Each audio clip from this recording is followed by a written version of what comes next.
Assalamualaikum warahmatullahi wabarakatuh.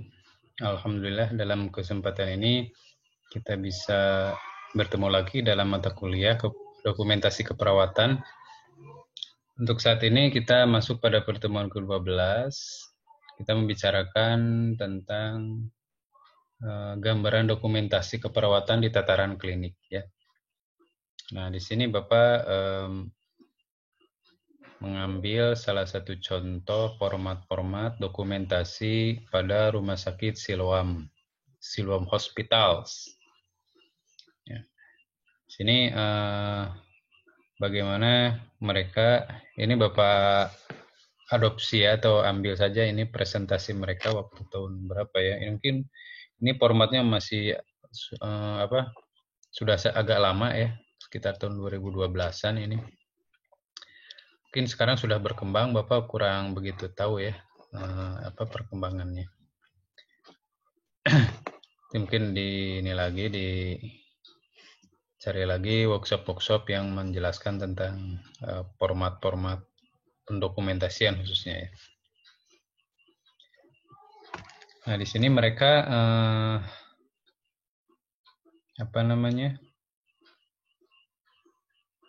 menggunakan, ini adalah tabel atau format di layan IGD ya, di UGD. Di sini ada triase ya. Ini gambaran triase. Triase itu adalah pemilihan pasiennya ketika di IGD masuk, maka hal pertama yang perawat lakukan adalah mentriase ya. Apakah nanti ini pasiennya masuk prioritas pertama, kedua, ketiga, dan keempat. Ini adalah merah, kuning, hijau, atau hitam ya. Nah, ini dipilah-pilih sesuai dengan kondisinya. Ada trauma atau non trauma, kemudian cara datang pasien, apakah sendiri atau diantar, diantaranya naik apa, apakah didorong gitu ya, dibantu atau pakai berangkar ya. Nah, ini dijelaskan di sini, ditulis secara manual. Ini untuk menggambarkan kondisi kondisi umum pasien ketika datang ya, apakah pasiennya baik kondisi umumnya, apakah lemah atau sangat lemah atau tidak sadar gitu ya. Nah, kemudian pengkajian keperawatan di sini terdiri dari data subjektif objektif ya. Nah, ini di sini terangkan, dituliskan apa yang dirasakan ya. Pasien menjelaskan riwayatnya, ada riwayat alergi atau tidak, ada riwayat penyakit dahulu, ya. Data objektifnya, keadaan umum. Nah, di sini bagaimana ya, secara umum aja, secara general gitu ya, kondisinya baik, sedang, atau buruk. Kemudian juga ada skala nyeri, ya. Skala nyeri ditanyakan, dan ini dari rentang 0 sampai 10. Kalau anak-anak kita menggunakan face analogi ya, scale fast. Ini untuk anak-anak, ini untuk dewasa. Dari 0 sampai 10 kita checklist satu-satu di mana skala yang diutarakan oleh pasien ya tentang rasa nyerinya. Ini tekanan darah, pernapasan, nadi, berat badan, suhu, saturasi oksigen, di sini tulis. Kemudian ditanda tangan ya. Ya, setelah itu ada juga format selanjutnya, kelanjutan dari yang tadi ya, pemeriksaan dokter, bagaimana ini anamnesisnya, kemudian data objektif, ini terdiri dari tingkat kesadaran ya, eye, motorik, dan verbal. Nah, ini nilai GCS dituliskan, kemudian di sini kondisi dari head to toe ya, dari kepala, mata, mulut, leher, perut, alat gerak, anus genital. Nah, di sini kondisinya dicek apakah ada hal yang abnormal. Kalau ada hal yang abnormal di sini dijelaskan apa gitu ya. Apakah bentuknya, apakah teraba massa atau ada luka, ada deformitas semacam itu ya. digambarkan di sini secara manual ditulis. Kemudian ini dokter ya, ini dokter yang mengisi ya. Jadi diagnosis kerjanya, dokter apa, diagnosis bandingnya, kemudian tindakan dan pengobatannya, ini obat-obatan dan treatmentnya ditulis. Ini dokter yang mengisi.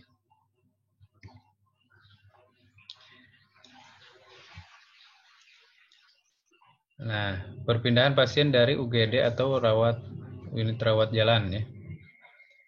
Nah, dari poli ya, rawat jalan itu. Suatu perpindahan pasien dari rawat jalan ya. Misalkan dari UGD mau pindah ke ruang perawatan biasa gitu ya, atau dari poli mau ke ruang perawatan biasa. Nah, ini harus ada catatan perpindahannya atau resumenya ya, resum akhir kondisi pasien ketika mau dipindahkan itu kondisinya bagaimana. Ini diisi ya, riwayat perpindahan datangnya, kemudian background penyakitnya, riwayat alergi, riwayat reaksi ya. Kemudian intervensi medis apa di sini diisi. Kemudian asesmennya secara singkat digambarkan GCS-nya ya, pupil, mata, tekanan darah, diet, BAB, BAK-nya di sini ya, di resum. Ya. Apakah ada rekomendasi ya, untuk ruang selanjutnya harus digimanakan gitu ya. Nanti ini akan menjadi catatan bagi ruang selanjutnya yang akan merawat pasien tersebut. Ini perawat, dokter, perawat, dan perawat ruangan diterima. Ini serah terima ya, nanti ada. Jadi kalau pasiennya misalkan dari UGD membawa format ini, ya, dokter sudah menandatangani dari UGD, kemudian perawat IGD menyediakan pasien tersebut ya, mengisi lembar tersebut ini. Ya. Kemudian perawat ruangan lain menjemput. Nah, format ini nanti akan diserahkan pada perawat ruangan yang menjemput tadi ya. Bukan hanya diserahkan tapi juga dibacakan gitu ya. Apakah nanti dilihat apakah kemungkinan ada tulisan yang tidak mengerti, ini akan ditanyakan oleh perawat ruangan ke perawat yang pertama ini ya. Perawat ini. Nah, ini adalah format pengkajian awal keperawatan ya. Ketika pasien masuk di ruang perawat, biasanya ini di ruang perawatan biasa ya. Nah, terdiri dari tiba di ruangan tanggal berapa, kemudian tanggal pengkajian, cara masuknya bagaimana ya, apakah berjalan, kursi roda, berangkar dan lain-lain. Kemudian bagian pengkajian fisik, bagian 1 ya, pengkajian fisik ini dari head to toe, kepala, rambut, wajah, mata, telinga, hidung, ini dikaji semuanya sampai ke genitalia. Diagnosis dokter saat masuk, ya, diagnosis medisnya apa, penyakitnya, nama penyakitnya. Kemudian alasan masuk ke rumah sakit itu apa, keluhan utamanya ya. Kemudian riwayat masa lalu bagaimana ya. Ada penyakit-penyakit yang diderita sebelum penyakit ini, nama obat ya. Terapi-terapi obat yang diberikan oleh dokter apa gitu ya, dituliskan di sini. Ini riwayat penyakit apa, riwayat alergi ya,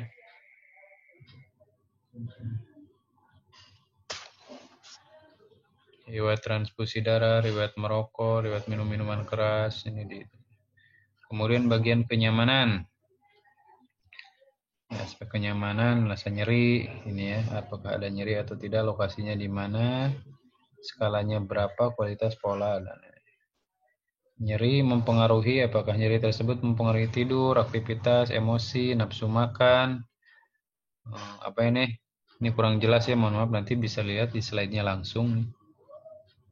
Nah, konsentrasi dan hubungan dengan orang lain ya. Nah, ini bisa dilihat apakah ini mempengaruhi hal tersebut atau tidak.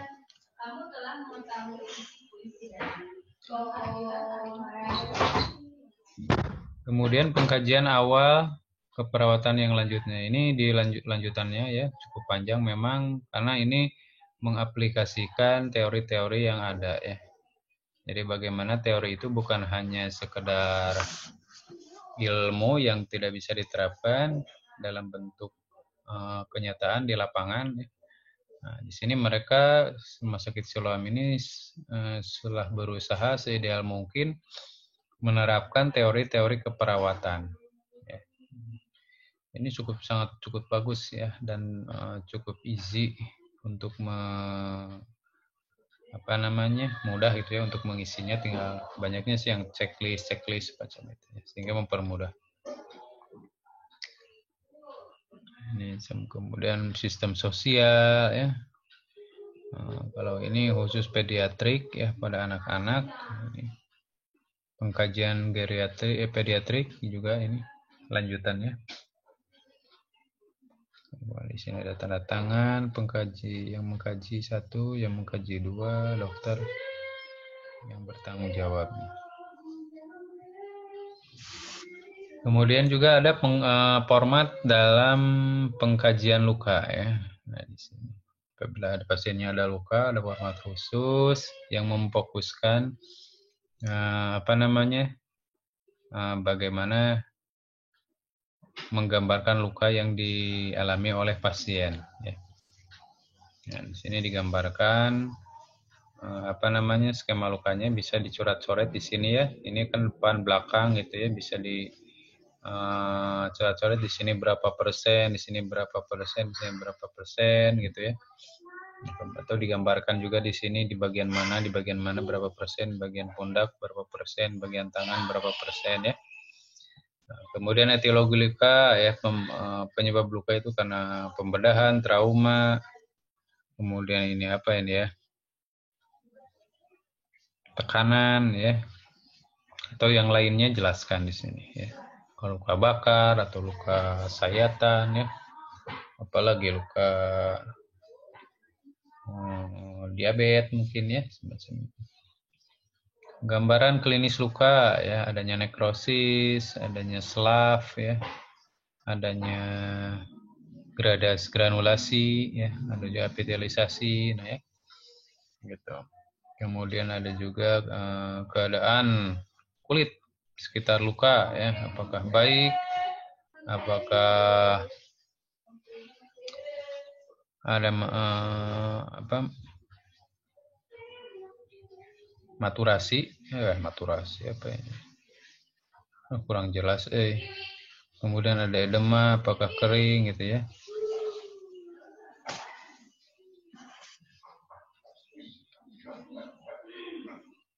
Ini kurang jelas nih, mohon maaf nih ya. Harus cek di ininya, di PowerPoint-nya nanti ya. Harus ada diperbesar gitu. Kemudian ini hanya gambaran ya, bukan kita membahas teori ini ya. Jadi gambaran formatnya ini. Nyeri, eksudasi, tipe eksudat, bau ya. Kemudian juga laboratorium, swab kultur ya atau tidak, tanggal berapa. Kemudian penanganan luka sebelumnya bagaimana ya. Apabila sudah ditangani di IGD, itu ceritakan di IGD diperawat luka secara apa. Ya, misalnya lukanya luka baru ya, baru terkena kecelakaan, pasti di IGD akan dilakukan pembersihan ya, debridemen, pembersihan kotor-kotor gitu ya, kotoran-kotoran yang menempel, kemudian juga mungkin juga dilakukan hecting ya, dijahit gitu ya, dijahit. Nah, itu diceritakan di sini bahwa dijahitnya itu di IGD. Penggunaan analgetik ya tidak, apa jenisnya, kalau iya, jenis dressing ya, apakah gauze, film dan sebagainya. Ya, ini jenis-jenis intervensi jenis perawatan luka ya di sini di checklist. Tindakan dan rencana perawatan selanjutnya. Nah, ini adalah observasi dan pengkajian nyeri ya. Khusus observasi khusus dan pengkajian nyeri. Ya, di sini Kardec ini ya disebutnya. Jadi lembar observasi kita bisa observasi di sini setiap beberapa jam sekali ya, bisa tiap jam, bisa 4 jam sekali, bisa 6 jam sekali gitu ya. Ini ada jamnya, ini ada suhu, nadi, puls, tensi, ya tekan penapasan ya, maaf ini penapasan P itu ya. Kemudian tekanan darah, saturasi oksigen, ya. Kemudian terapi oksigen berapa liter per menitnya, ya. Skor sedasi, skala nyerinya di sini dituliskan.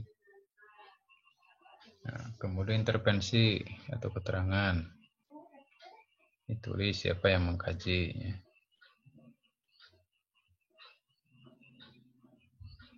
Ini juga lembar jenis-jenis lembar observasi ya, salah satu juga. Nah, di sini ada suhu nadi nanti, tapi ini dibuat menjadi grafik ya. Jadi nanti kelihatan suhu warnanya apa gitu ya. Nah, kemudian nadi warnanya apa, tekanan darah ini bisa kelihatan, respirasi ini bisa kelihatan naik turunnya di sini. Ya, mungkin kemarin di di catatan lembar observasi ya, itu sudah digambarkan bentuknya, itu kurang lebih seperti ini. Ya, memang agak-agak berbeda ya, bisa dimodifikasi, tiap institusi bisa memodifikasi. Kemudian di sini adalah format nursing care plan ya, jadi hasil pengkajian yang sudah perawat lakukan, nanti akan ada isian ya, lembar isian di sini.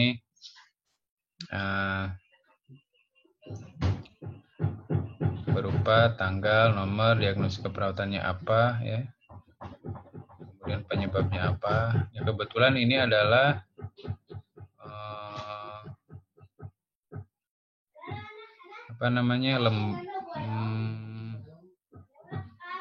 NCP yang keluar secara elektronik ya. Jadi pengkajian ini yang di atasnya itu adalah elektronik, sehingga kita bisa mengeluarkan intervensi itu secara langsung ya. Jadi berdasarkan komputer, tapi kita bisa juga melengkapinya ya. Jadi format ini bagian-bagian yang kosong ini bisa diisi secara manual juga gitu ya. Jadi hasil pengkajian yang kita lakukan akan keluar diagnosisnya, tapi mungkin belum lengkap diagnosis dan intervensinya. Kita masih bisa melengkapinya ini ya. Sini.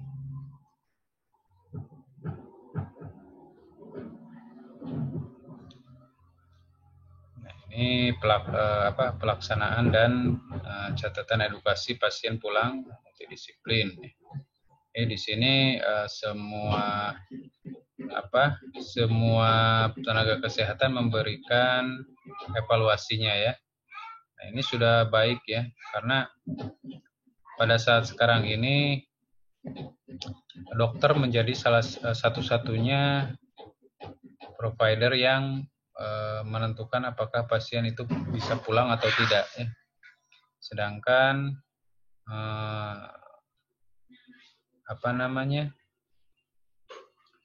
tenaga kesehatan lain yaitu tidak begitu berpengaruh apakah pasien boleh pulang atau tidak. Nah, di sini Silom sudah memberikan kesempatan untuk tiap anggota tim yang mengintervensi pasien itu untuk memberikan hasil evaluasi. Nah, ini sangat bagus sekali ya. Jadi ada unsur kesetaraan ya.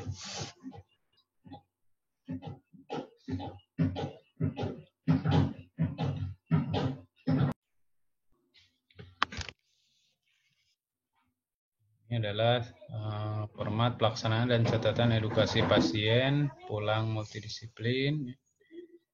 Di sini bagaimana termasuk perawat juga. Ini lanjutan yang tadi ya. Memberikan edukasi atau catatan-catatan, evaluasi ya dari intervensi yang telah dia lakukan. Nah, kalau ini adalah format ketika pasien akan menjalani operasi ya. Jadi sebelum, selama, dan setelah perjalanan operasi ini ditulis pada catatan keperawatan perioperatif ya. Nah, catatan keperawatan praoperatif apa saja di sini ya, nama, checklist persiapan operasi ya. Identitas, periksa identitas, gelang identifikasi, surat pengantar operasi, sebagainya ditulis di checklist kelengkapannya, persiapan fisik, puasa, ya. Kemudian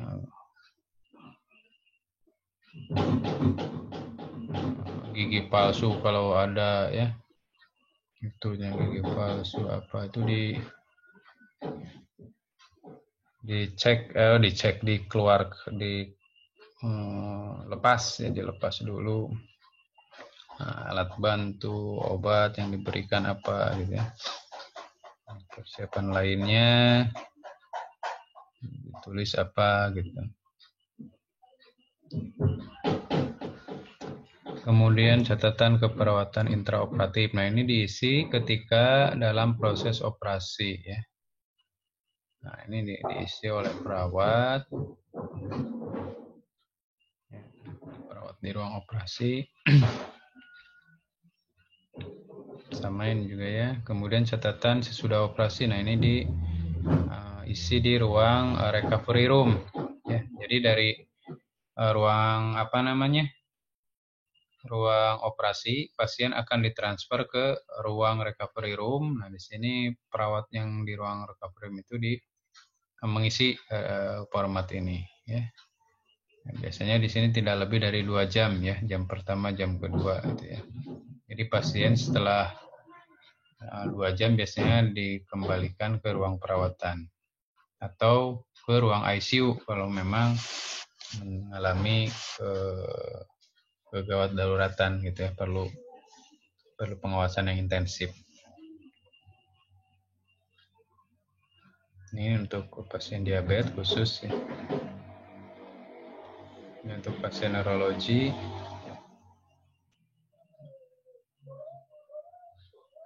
Apabila ada catatan. Ini untuk record kemoterapi.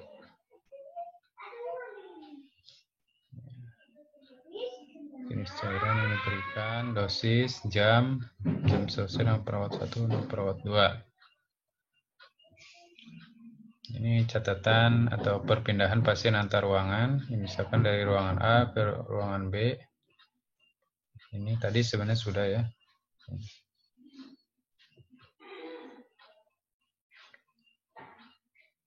Ini adalah catatan pengobatan. Ya, ditulis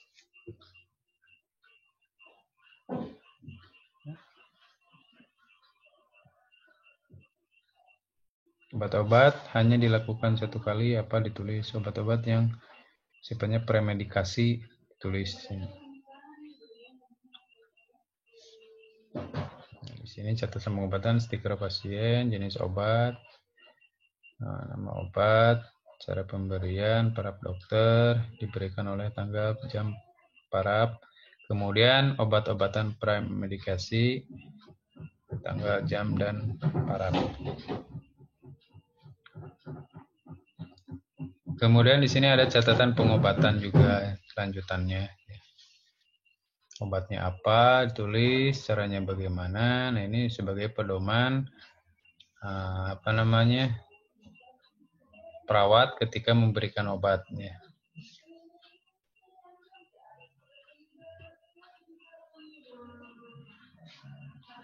Ini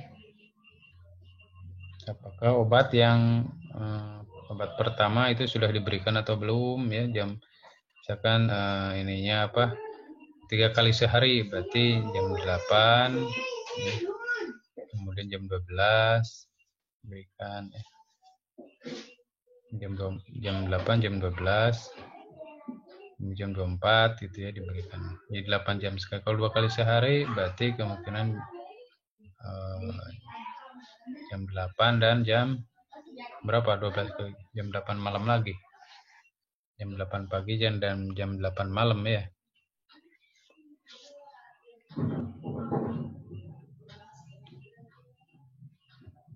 Nah ini.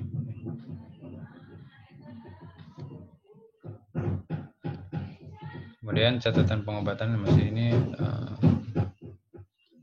obat-obat infus ya, termasuk obat-obat yang diinfuskan di sini. Tuliskan.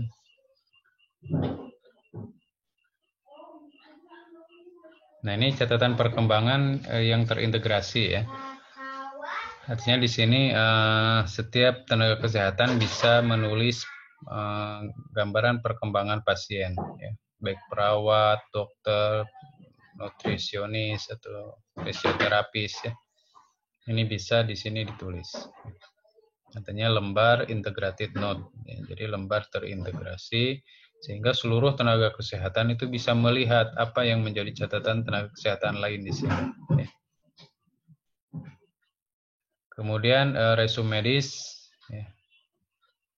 Halaman ini yang diisi oleh dokter. Ya, di sini diisi oleh dokter. Mesisnya, artinya resume medis itu biasanya kalau pasien mau pulang ya, summary ya. Jadi ketika pasien mau pulang itu dibuat rangkumannya tentang kondisi terakhir pasien ya. Apakah masih perlu kontrol, berapa kali kontrolnya ya.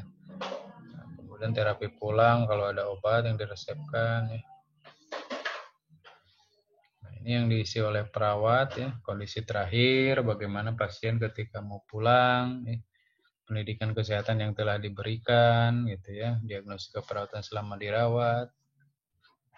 Kemudian anjurkan perawat juga perawatan khusus setelah pulang.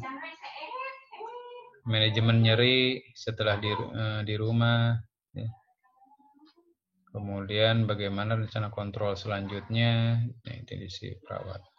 Jadi biasanya pasien mau discharge ya, mau keluar dari rumah sakit.